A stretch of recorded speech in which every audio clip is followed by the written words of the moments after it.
Постојана е комуникацијата со собствениците на свињарските фарми со цел да се најде решение за проблемот кој се повторува секое лето.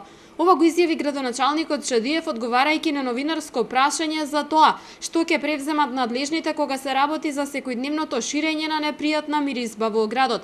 Во околината на Велес работат 12 фарми, но секоја од нив веќе одамна поседува дозвола за работа. Го знаеме ние тој проблем. Континуирано вршиме контроли на лице место. Знаеме и кој е, ајде да кажам, незагадувач од некој кој е тој што ја предизвикува таа миризба, од која фарма доаѓа. Јас за жал морам да констатирам да ги запознам граѓаните на Велес да знаат, значи во изминатиот период се дадени 12 дозволи за свињарски фарми на самата периферија на градот.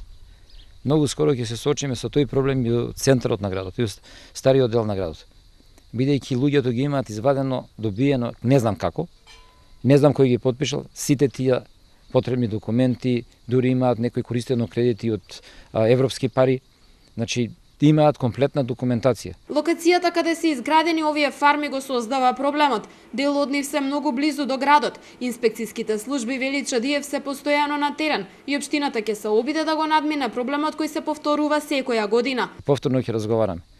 Не можеме да ги иселиме, меѓутоа кога ќе дојде моментот кога се во прашање граѓаните и кога се во прашање производството, значи личниот профит, тогаш нема тука двојба, ќе ги искористиме сите законски можности да тоа го спречиме. Локалните власти се надеваат дека со постојани преговори со собствениците на фармите ќе успеат да ја подобрат состојбата.